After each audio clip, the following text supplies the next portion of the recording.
Italian Wine Podcast. Chin Chin with Italian wine people.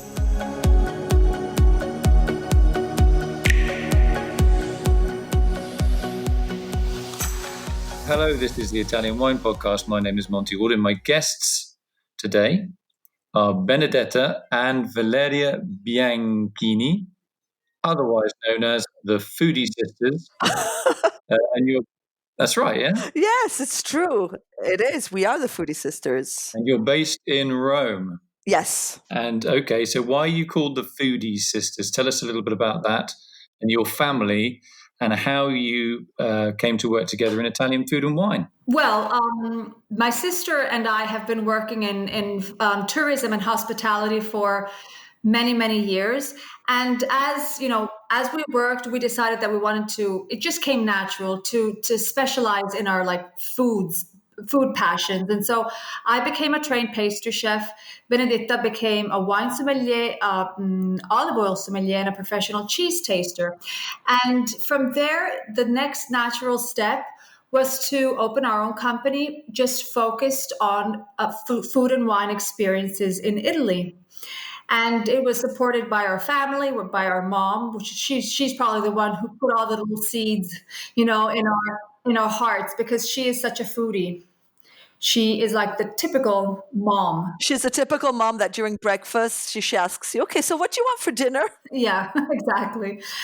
And so that's how our company, Local Aromas, started. And from there, we started doing in-person food and wine experiences. And the next natural step was like, okay, but it's wonderful to have all these one-to-one experiences with people, but how would it be amazing to continue this conversation with all the people that are not physically in Italy and in Rome with us? And so that is when we started our YouTube channel about a year and a half ago. And that is how the Foodie Sisters in Italy began. So how does that work? How did you capture your audience? Well, our audience, we've had a lot of people come here during our cooking classes, and this interaction between my sister and I, at the beginning, it was just very much her and me together, doing cooking classes or taking people to tour, because we just wanted to, it was our company at the beginning. So it was a lot about us. And one of the main philosophies when we created our company was that it's a family. People that take one of our tours, any of our tours or cooking classes, they become part of our family. And we really love to pamper and wow them. And so you create this bond that, however, goes beyond. I mean, once a cooking class, and then, emails, and we have a Facebook page. And so people were communicating, like friendships were created. So then when we launch our YouTube channel, they sort of started, spreading and then following and then sharing with friends and then sharing with other friends. And so it just got, it got big, and we now have more than 2,000 subscribers, and we're very proud.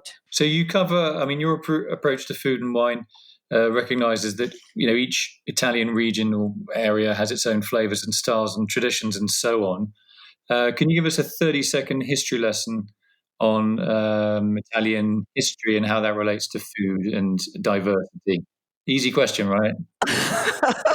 Easy question. No, so something that I always try to underline. There is this misconception that people come to Rome and they ask you, where can I eat the best pesto, and they're not aware that in a city like Rome, you do not have pesto. You would go to Genova to have it, but here you have the amatriciana, carbonara, grisha, and like this, every single region has its own unique ingredients. Even we had to design a food tour in Florence, and our guide asked us if we wanted to serve lampredotto. I had no idea what lampredotto was. I had never even seen lampredotto, and so and that's the beauty of it. So to teach people that, yes, Italy has been around for many, many centuries. We became a country not that long ago, considering our history. And so the magic of traveling through Italy in its food is that you're going to find dishes that are so completely different, even if you're just a couple of kilometers away. Yeah, this diversity comes through also in the region. And obviously, Italy's regions are very, as you said, particular about their own individual way of cooking. In terms of wine, is that the same that you see? This diversity? Do you get involved in wine when you're talking about food as well? Well, yes, I do talk about wine when food and wine go hand in hand. They're like they are so important. Yes, because then you understand why some wines. Like I lived in Umbria for many years, and one of my favorite reds is Sagrantino di Montefalco. And so when I speak about Sagrantino, then you speak about why a wine like Sagrantino is paired with the typical food of that region, because it's one of the most tannic grapes, and you have to eat it with however dishes that pair well with it. And so then this does, in a way, this goes throughout the entire, various dishes throughout all of Italy. Assolutamente, yes. Okay, so obviously in wine we do a lot of wine tasting. Do you do olive oil tastings? Yes, we do olive oil tastings too, and it's something that gradually was actually being picked up, because people, but even Italians too, me too. When I first approached the world of olive oil, I did it thanks to a chocolate cake, which you would, Yes, that's true. Go on, what's the story on that? Come on, I hear some giggling. No, wine, and you always think of olive oil as just something that you toss on your salad or on your plate, but not seeing that it's so much more complex. And so we went to. I have these friends. He's a master wine sommelier. She's a professional olive oil sommelier. So when you go over to their house, everything is paired to perfection. And so for dessert, she brings out this very plain chocolate cake, which was surprising considering how much she cooks. And then she says, "Wait, don't eat it." And she sprinkled over this olive oil from Sicily, and it was just like if suddenly like this symphony just started, and you're like, "What just happened?" And the chocolate with this olive oil, it was just mind blowing. And so that's when I decided that I had to look into the olive oil world, which I fell in love with. Yeah, and it's also, when we do our olive oil tastings, because tasting olive oil has this, you have to make these noises, which is very funny. It's even fun to do because people are sort of embarrassed by all these loud vacuum noises that you have to make with your mouth, because you have to spray it sort of inside. And Can you just give us an impersonation now, please? Valeria, please. I'm not a sommelier. I don't want to. I'm sorry. So this is the sound that you have to make when you take a sip of olive oil. You go like this. And so you... It sounds like you're pumping up a bicycle tire. Exactly. But inside. And it's so much fun. But that's how you how you taste the olive oil. And it's just so much fun. And so you have these, when I do these olive oil tastings, and I tell people, you're going to laugh, but this is how you taste it. And then I have them try it without doing it. And they're like, "Oh my gosh. Yeah, it's fun." Okay, got a question, Valeria, you're a trained pastry chef, is that correct? Yes. I'm the nerdy one. I'm the nerdy one who has fun weighing 3 grams of baking powder. Yeah, never ask her for a recipe. Because my sister makes fun of me, because I love, the reason why I've always loved pastry, because it's an exact science. I'm not one of those people who cook by emotions, like a pinch of this and a dash of that. I'm just like, okay, but how many grams exactly do I need? And so that's why I went to pastry school, and I just have so much fun giving my sister my recipes, because it's 14 grams of this and 12 grams of eggs. What do you mean 12 grams of eggs? I'm like, yeah, well, the recipe, how do you weigh 12 grams? It's fun. It's this thing between the two, because she's all about passion. She just throws the ingredients, and so in that we're very different. You slightly obsessive compulsive then with the... I am the one. Yes, I'm that type of person. Yes. You do all the cleaning of after the kitchen? No, she does not. She does not do that. Organization in her head, but in terms of physical reality, no, she's just out of the door and leaving you to clean up, right? No, but I'm just going to tell you this. She weighs the meatballs. It's a family show. Let's... And with this, I have said it all. When I make polpette, yes. But that's not pastry, Benny. Let's not get out of topic. Okay. I'm sorry. Okay, go. Okay, so if I am invited to dinner in Rome and I need to bring a pastry, or dessert wine, is there any particular combinations that you recommend? Benny has a theory as a sommelier, and she has a theory. Benny? No, my theory is that when people invite you for dinner, usually they have everything set. So the wine is paired with, especially the people that, that I hang out with, everything is paired together. So if you bring a bottle, you can bring a bottle, but it will be, saved for some other time. You will not open it at the dinner table. So, bring something else or bring a bottle of grappa. Grappa, yeah, that will knock people out though, I guess. That will knock people out, yes. So, in terms of activities, obviously, you've got a business which is really about educating people. What other activities do you offer to those people that come to visit you in Rome? Well, before obviously all this pandemic, everything that we focused on were in-person experiences. So, starting from our cooking classes and our food tours, wine tastings, or very private events like a very special picnics or everything related to food and wine is we can do, and we've done everything. And then not with the pandemic, but a project that we've had for several years. But it's just mainly the two of us who run this company, so there's so much that we can do in 24 hours. We've always had this side project. During a cooking class, 60%, 70% of the experience is the cooking class itself. So, you can't get too much into detail talking about ingredients and techniques and this and the other. So something that we've always wanted to do was to have an online cooking school. And so we had everything set out. We had everything organized in our heads. And the positive side of being stuck in your home for 2-3 months is that we were able to put up this online cooking school that we've put so much thought and time in it because that's all we had.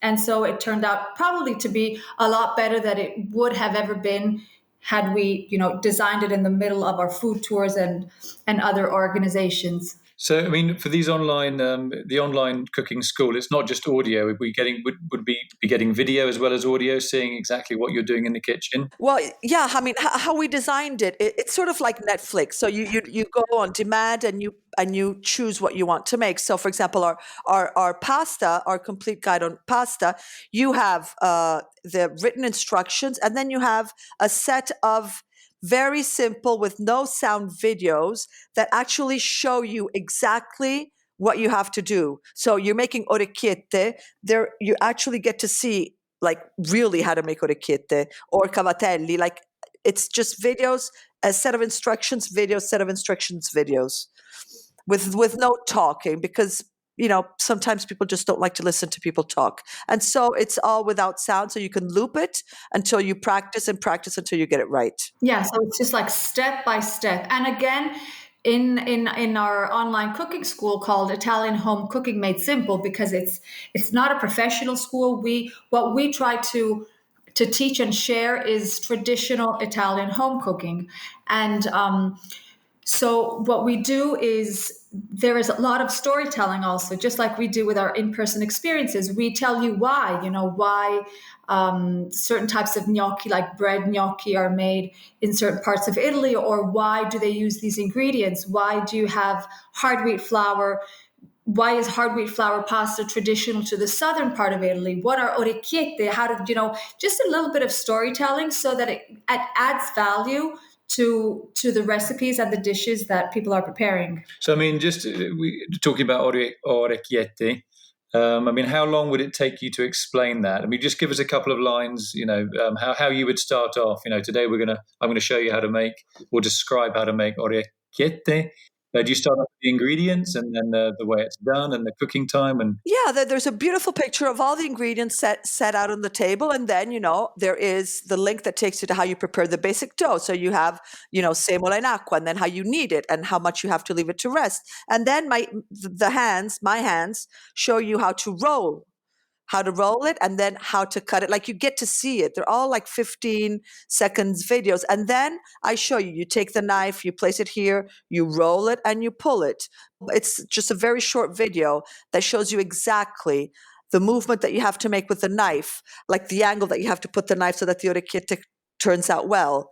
It's so simple, but it's so intimidating. I mean, people are intimidated about making pasta because it seems so complex, but actually it's, once you get a hand of it, it's so much fun. I mean, do you get good? I mean, can people give you feedback, and do they give you feedback, and do they give you good feedback? And what is a sort of typical they contact you, say, "Oh, thank you so much. I've been trying to make X dish for 15 years, and now finally I've cracked it." Which are the dishes that people find really difficult that you unlock the door for? Well, strangely enough, people are fascinated by, and it's simple as it may seem, like ravioli.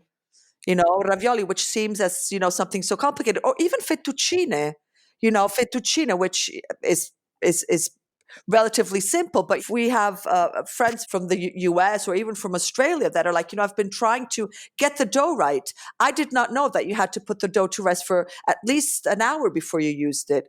And then we explain why you have to leave it. So that too, like, oh, finally I got the dough right. So my pasta is turning out well. You were saying about ravioli. Ravioli, you could have just like problems, like the sheet of pasta dries out immediately. And so the two pieces, the two sheets won't stick together when you sit. And so, we also let them know, and we also explain, what are the little tips that you could do in case that happens. You just put a little bit of water around, or you have to cover, you have to do it quickly, do one sheet at a time. So we give all that information, and in each lesson, because about each of our courses, which are actually called complete guides, have approximately 50 to 60 different lessons, and on each page there at the bottom there is a comments section, so that they have questions, or they ask each other things like, what kind of pasta? I live in the US. What kind of pasta or what kind of flour? Because in Italy we don't have all-purpose flour. In other countries they have different names, different blends, and so it's a place where people can ask questions. And also one of the things about one of the values of our cooking school, other than being completely done by 100% Italians like we are, is that all the textbooks and all the recipe books that we have used for the pasta, for the gnocchi, now we're going to be adding other ones, have never been translated to any other language other than Italian. So it's a huge part of our local knowledge that we took the time to explain, because we didn't only translate some things, we actually had to explain some things from scratch, because we know, after many years having like cooking classes with non-Italians, we know what they don't know. And so we try to fill in the gaps so that people have a full understanding, just like cooking pasta. You know how many times we've been asked, do you boil the water? Do you rinse the pasta before? Or do you rinse the pasta after it's cooked? They don't know, because it's not part of their culture. Wow. So you treat everybody as, not saying knowing nothing, but giving everybody all the details. Everything. Yeah, so nobody feels stupid, right? Yeah, Benny, you're Yes. Yeah, we're both thinking the same thing. We are. I'll say it. Okay, you say it. So you have to know that as our mom is an amazing cook. Our dad, he has problem. Like, he calls my mom's like, okay, how do you boil an egg? He's wonderful. He eats, and he's, but he doesn't. So every time we finish the lesson, we're like, okay, would dad understand how to make this? It's like the lowest common denominator. It's like, okay, yes. Okay, fine. So it's been approved. He obviously doesn't know. He doesn't know that. He's got to see. But yeah. And so it's very basic and done easily for anybody to understand. Yeah, we need more of that in wine, because still wine is such a bamboozling topic for many, many people. And yes, some wine speak is just undecipherable, even by wine experts. So we sometimes overspeak people. But you need more people like me. You know why? Because I'm not. My sister hates me for this, but at any time that our wine sommeliers get together and they have all this conversation. And so I tell them, you guys should speak with like normal people language, because I don't understand what a wine. It's edgy. You're like, what does edgy mean? Or it's tart. It's just like, but I don't understand. I mean, so practically, I try to do with wine the same thing that we try to do with cooking. Everybody has to understand it. You can't use those sommelier words because they are not giving me any valuable information. If you tell me that a wine is tart, I don't even know what the meaning is. I mean, I can't even, or it has a round taste. You just like, I don't get it. And so I put my sister and our sommelier Eric into so much trouble because I said I have to understand it. And so We don't like her. no, they hate me, but still. Write a spoof book with wine terms and then give really silly answers. Yeah. She does make a point, though. We take things for granted, You guys take things for granted. like she does. When she gave me a vanilla pot and told me to soften it up, I had no idea. I started banging it on the table. I'd never seen a vanilla pot. I only caught the last bit of that little bit. May have to do some clever editing. So when people come to Rome, obviously Rome is in the Lazio region. Are you able, assuming that COVID wasn't here, do you do like guided tours and things? Take people out of the cooking school, or is it all indoors? No, I mean when we do no cooking school. Well, we actually have we had two different types of cooking schools, and one in the morning we would take them to the largest covered local market of the neighborhood, and so they would actually, because we would get some ingredients, so we'd buy the ingredients that are in season, and so that then they would we had our organic egg lady, so we'd get the eggs from her to make tiramisu, and and then out all our food tours that are not, nothing that did not involve cooking classes, were all out and about in beautiful neighborhoods of Rome, the center, Trastevere, and all these. Yeah, so you did like sightseeing as well, because you would go to Piazza Navona, Trastevere, Campo dei Fiori, like all these places. So as you were walking, and we would take people into like minor streets, probably places that they would have never, gone through, just to show them the beauty of all the side streets in the neighborhood as we were moving from one vendor to another throughout the food or the wine too. The tastings, yes. I mean, what is the typical demographic of these classes? I mean, do you do, for example, like classes for older people and then separate classes for younger people, or complete novices, or people that are really good cooks and want to go to the next level? How does it work in terms of how are they structured? No, our cooking classes are what we want people to learn when they come here is like stuff that they could easily replicate when they are home. So our morning cooking classes, they can pick, like we have an all pizza class, so they learn to make pizza, but like the pizza that you can actually not think about 3 days in advance that you want to prepare the dough, and then you use your oven, and so just very simple recipes. Pasta or gnocchi. Our evening class was they would make ravioli, so we teach them how to make pasta, potato gnocchi, and tiramisu, and then the sauces. So matriciana, carbonara, or grisha. I mean, whatever they wanted, and that was the basics. Higher cooking classes mostly were on request, but usually no. This was the standard. And also, as you know, as for the people, we had a lot of families, or we had just couples. So we've done it for children only. It was just an only children up to. There is no, and as in demographics, there is no specific age. Mainly families. A lot of people, young people, but then we've had elderly people who were in their retired age, and so they would enjoy. They would even be off season. So we pretty much have had just a wide variety of ages. Obviously, in terms of your business at the moment, with the restrictions caused by COVID, and how are you coping with that? And obviously, you do a lot of stuff online with the videos, etc. How are you surviving? Well, our online cooking school is something that we are really promoting, because that is something that really helps. It's also giving and servicing people who cannot come here. So definitely everything, our experiences now has moved to online. We also keep on sharing, and we are preparing other videos for YouTube. We have not been doing live online. That's one of our decisions, was we haven't done online cooking lessons because it is Live. live ones. Yes, right. Because it's very difficult to organize with jet lags and things like that. But what we have been doing, and we've done it every single Saturday since lockdown in March. Yeah, we have a closed Facebook group called Local Aromas Family. And we've invited all the people that have had some kind of a experience with us, but anybody who just really enjoys our style and our family. And every single Saturday evening at 7 p.m.